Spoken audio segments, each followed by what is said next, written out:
We will cut federal funding for any school or program pushing critical race theory, gender ideology, or other inappropriate racial, sexual, or political content onto our children.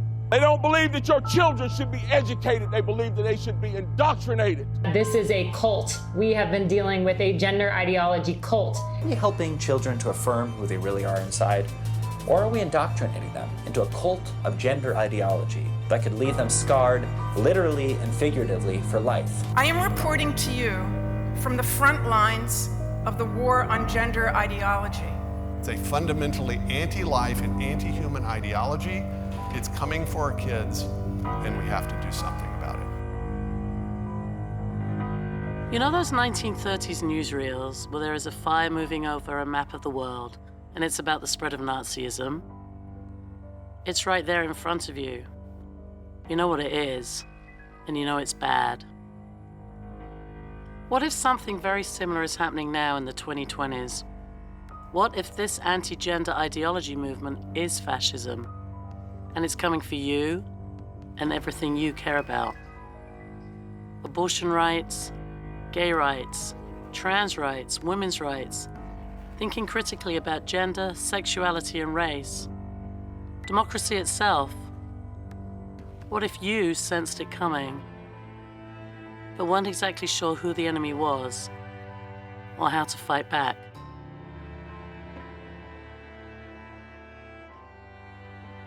We decided to go to the New York City 2023 Dyke March to see if the people most likely to be targeted by the anti-gender movement had ever heard of it.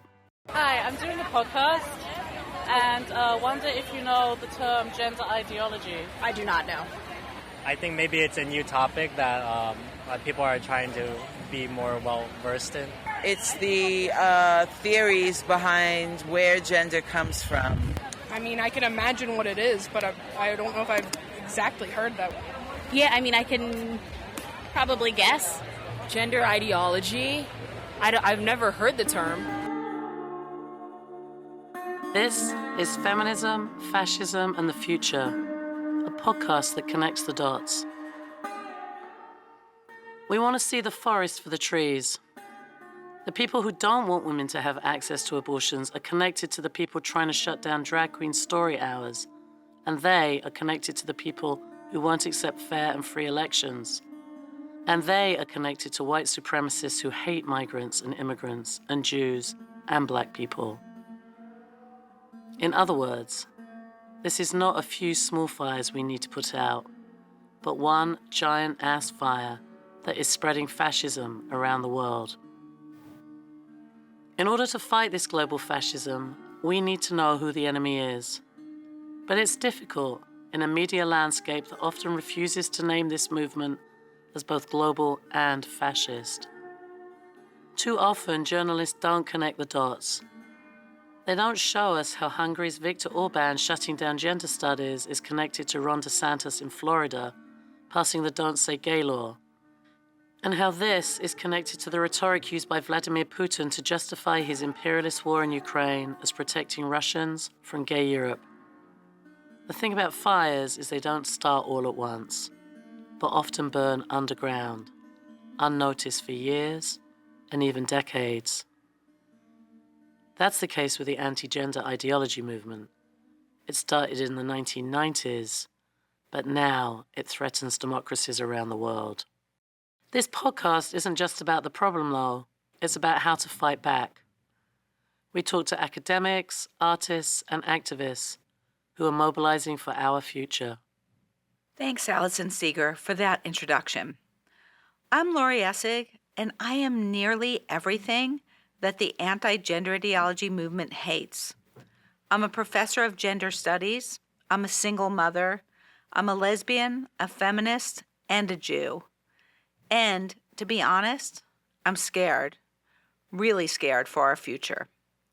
When I heard about the Don't Say Gay law in Florida, I recognized it immediately.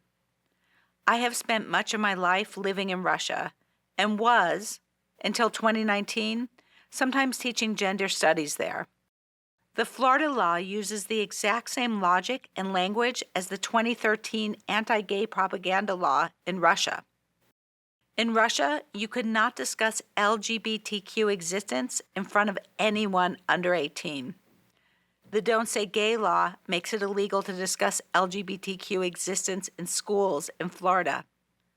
Same assumption in both places, that even saying something as simple as, I'm a lesbian, could turn children queer, that LGBTQ people are constantly grooming children into a life of perversion. If you groom somebody into an ideology, the idea is that you are grooming them into a certain way of thinking. You're ushering them and indoctrinating them into a certain way of thinking. And it's that second sense of the word grooming that is now being utilized in our public schools, in our private schools, with regards to radical gender and racial ideology. Since the Don't Say Gay law in Florida passed, 24 other states have introduced it into their legislatures. In Russia, as of 2022, there can be no public display of LGBTQ lives at all, even among adults. This could be where Florida and other states are going to. I'm not a big believer in conspiracy theories, but the connections between Florida and Russia force me to admit that there is a global conspiracy against abortion rights, gay rights, trans rights, and yes, racial justice. It's billionaires and right-wing politicians and Catholic and evangelical church leaders working together, conspiring to convince large numbers of people that this thing they call gender ideology is a threat to them, their children, and all of civilization. And it's working. As you'll hear, more and more people are convinced that the real threat to their future is not global climate collapse or the end of democracy, but trans kids playing sports, or abortion rights, or people like me teaching young minds that gender and sexuality are not obvious facts. Wait, before I keep narrating this podcast, are you sure you're not overreacting? After all, didn't all of this go on in the 1970s with Anita Bryant and the Save Our Children campaign in Florida? The foot soldiers were housewives and mothers, religious and civic leaders in opposition to a well-organized, highly financed, and politically militant group of homosexual activists. We were cast as bigots, haters, discriminators, and deniers of basic human rights. And all of this happened because we were sincerely concerned for our children and our community. And what about Section 28 in Britain? Children who need to be taught to respect traditional moral values are being taught that they have an inalienable right to be gay. Yeah, sure. There have long been people who want to blame gays for everything that's wrong in the world, just like there is an even longer history of people who want to blame Jews.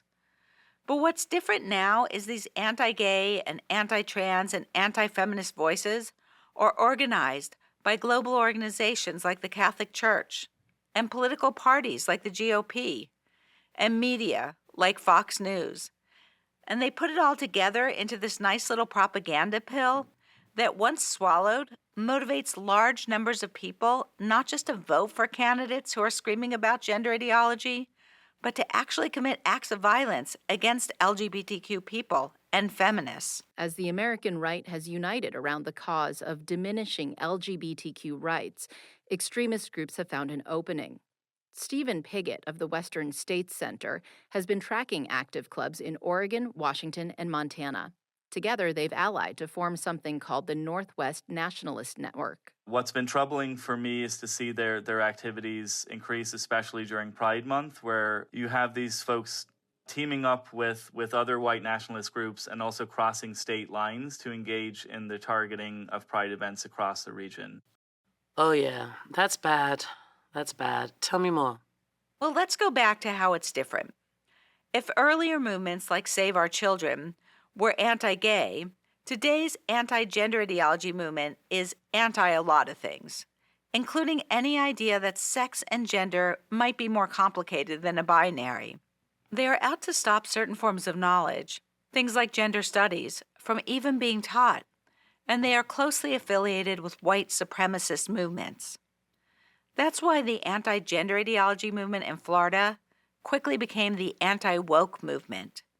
And not only can you not say gay in Florida schools, but students are now being fed a series of lies about slavery, including that it was beneficial for African Americans. Outrage continued Monday over Florida's new standards for teaching Black history. The social studies curriculum approved by Florida's Board of Education last week was created for middle schoolers across the state. And while the new guidelines include teaching some of the harsh conditions slaves lived through, it also includes instruction on how slaves developed skills which in some instances could be applied for their personal benefit. If we are really going to fight this anti-gender ideology movement, we need to understand its history. The anti-gender ideology movement started out as a religious one. Conservative Catholics and evangelical leaders were pretty upset about the influence of feminist and LGBTQ movements. But these campaigners against so-called gender ideology were mostly not getting involved in politics. Meanwhile, feminism and the concept of gender were changing how people lived. Most people, at least in the US, embrace the idea that we should not let traditional sex roles determine our lives. In other words, that our roles as men or women are not fixed, but socially constructed. A girl can grow up to be a surgeon, and a boy can be a nurse. The central claim of gender, that we can be free from traditional roles, was really radical, and feminist movements pushed the government and the culture to embrace ending sex-based discrimination so that girls could do anything boys could do. Anything you can do, I can do better. I can do anything better than you. No, you can't. Yes, I can. No, you can't. Yes, I can. No, you can't. But the fact that women started to actually take more and more power in society as a result of the radical changes wrought by second-wave feminism also created anxiety and fear. Add to this an increasingly uncertain economy around the world, with most people getting poorer over time, while the super rich got super richer. Conditions were ripe for a populist movement to coalesce that would blame gender for all that was wrong with the world. By the 2010s, various right-wing populist leaders began to play on these fears and use the term gender ideology to mean a kind of amorphous plot by global elites to destroy the patriarchal order, heterosexual marriage, and corrupt children. I realize this is a lot of information. After all, this movement didn't just appear overnight, and its success has partly depended on us not recognizing it as a single movement. But stick with us. I promise that the people we interview will help explain how anti-gender ideology became a global fascist movement and what we can do to fight back. If you want to know more about the history of the anti-gender ideology movement, listen to our next episode, where a variety of experts explain the movement's rise through Europe, the US, and Latin America. And trust me, upcoming episodes will help you connect the dots and figure out how to mobilize. Hey, you know, this is where we really need a theme song to take us out. You got any ideas? I was thinking something like this. Feminism, fascism, and the future. Da, da, da, da, da, da, da, da. What do you think? Yeah. That's great.